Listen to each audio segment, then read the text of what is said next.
جب یہ بات کی نا، کہنے لگا حضور میرے غلام ادھر ہی ہے، میرے بندے مجھے گھوڑا دے دے، میں جلدی جلدی جاتا ہوں، مجھے پتا ہے گھر والا بھی آپ کی نظر میں ہے، میں وہ بھی لے آتا ہوں، یہ 2 اونٹ بھی لے آتا ہوں۔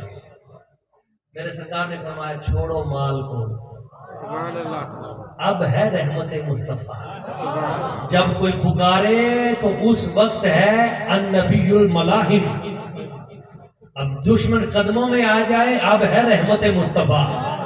میرے سرکار نے فرمایا چھوڑو، حضور نے فرمایا حضرت ثابت بن قیس سے، ثابت یہ پرچی مجھے دے، جتنا مال تو نے پرچی پہ لکھا ہے یہ سارا میں تجھے دیتا ہوں، اس کی بیٹی کو ویسی رہا کر،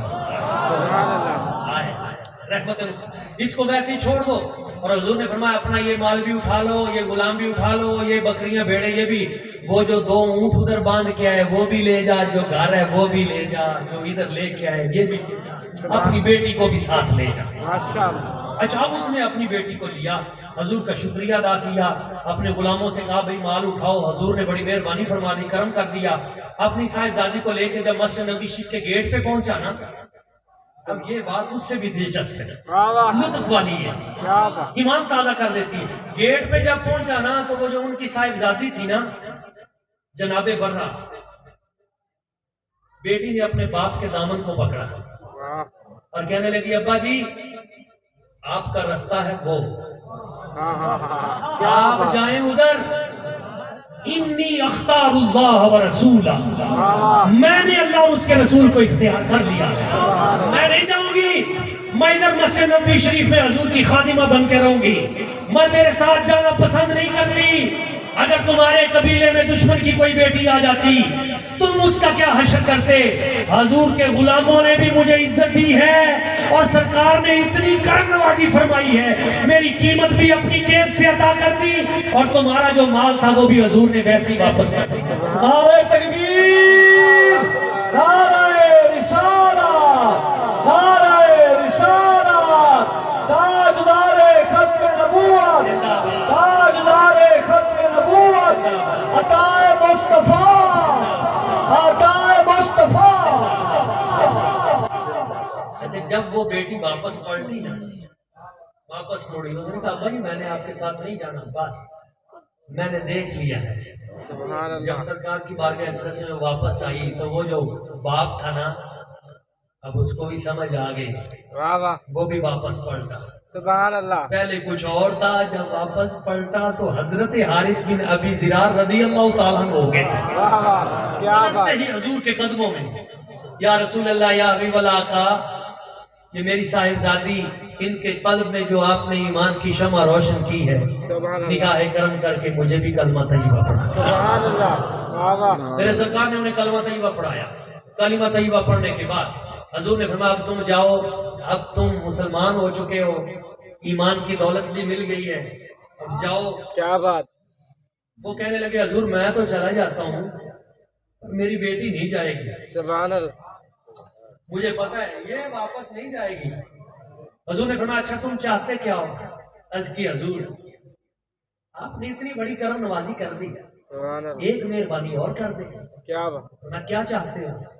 حضور یہ ادھر خادمہ بن کے کام کرے گی، نوکر بن کے، میں قبیلے کا سردار ہوں، آپ سارے جہانوں کے سردار ہیں، کیا بات، کیا بات، میری بیٹی کو اپنے نکاح میں قبول کر لیں، یہ ام المومنین بن کے رہے، سبحان اللہ، حضور کے گھر میں رہے، عزت و وقار سے رہے۔ میرے سرکار نے فرمایا ہمیں تمہاری یہ خواہش بھی قبول ہے۔ سبحان اللہ، میں پوری وجاہت کے ساتھ، پورے مان اور ناز اور وقار کے ساتھ میرے سرکار ان کے ڈیرے پہ گئے، بارات لے کے گئے، انہیں بیاہ کے اپنے گھر لائے، اور جب اس بی بی کو لے کے اپنے گھر آئے تو سرکار نے ان کا نام برہ سے بدل کر حضرت جویریہ رکھ دیا۔ یہ حضرت سیدہ جویریہ رضی اللہ تعالیٰ عنہ، یہ حضور کی وہ رفیقہ حیات ہیں۔ حضور تہجد کے وقت اٹھتے ہیں تو دیکھتے ہیں یہ سجدے میں ہے، حضور نماز فجر پڑھا کے آتے ہیں تو یہ سجدے میں ہے، حضور جب چاشت پڑھ کے آتے ہیں دوپہر کے وقت تو اس وقت بھی سجدے میں، اور ریاضت کر رہی ہیں، عبادت کر رہی ہیں۔ میرے سرکار نے فرمایا جویریہ تم بڑی عبادت کرتی ہو، تمہیں ایسا وظیفہ نہ بتا دوں سبحان تو اللہ ایک جملہ تم پڑھ لو سارے دن کی اس طرح کی ریاضت سے افضل. سبحان اللہ حضور کرم نوازی فرمائیں سبحان اللہ و بحمدہ بعدد خلقہ ورضا نفسہ ومداد کلماتہ. میرے آقا کریم صلی اللہ علیہ وسلم نے وہ کلمات عطا کیے، برکتیں عطا کی، اور ایک بات، ایک جملہ یہاں رہ گیا جو آج کے تناظر میں کرنا ضروری تھا. جب سرکار ان کو بیاہ کے اپنے گھر میں لے آئے نا، شادی ہو گئی، تو اگلے دن وہ جو 600 صحابہ کرام تھے نا، وہ جن کے گھر میں ایک ایک بندہ گیا تھا قیدی بن کے، وہ بات بھول تو نہیں گئے آپ؟ وہ جو 600 بندہ تھا نا، وہ صحابی رسول جو تھے وہ اکٹھے ہو گئے، جن کے گھر میں وہ 600 قیدی تھے. وہ 600 صحابہ کرام اکٹھے ہوئے اور اکٹھے ہو کے مل کر سرکار نے نہیں انہیں کچھ کہا تھا، کچھ نہیں فرمایا تھا. عشق اپنے رستے خود بناتا ہے.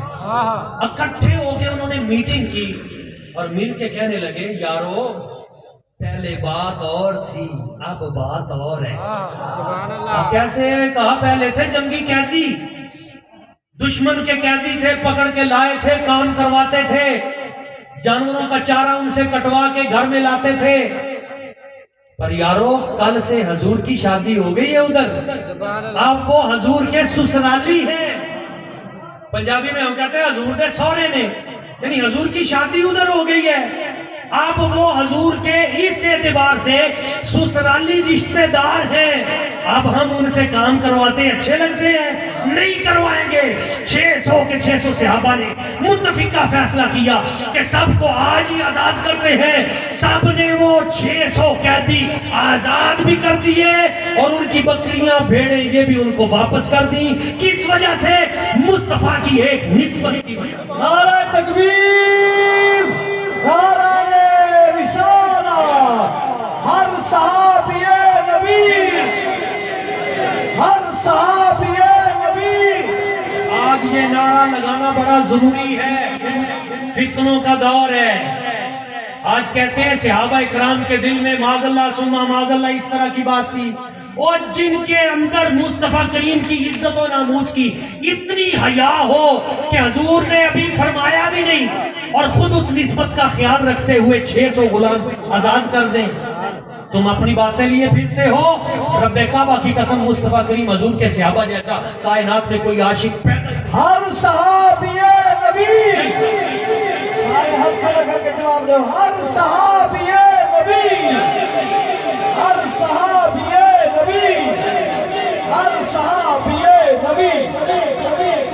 مجدد پاک کی فکر یہی ہے. آپ فرماتے ہیں ہم اہل بیت اطہار کے بھی نوکر ہیں. آپ فرماتے ہیں مجھے جو فیض ملا ہے اس فیض میں سب سے پہلے مجھے جو حصہ ملا تھا وہ حضرت مولا علی شیر خدا کی طرف سے ملا تھا.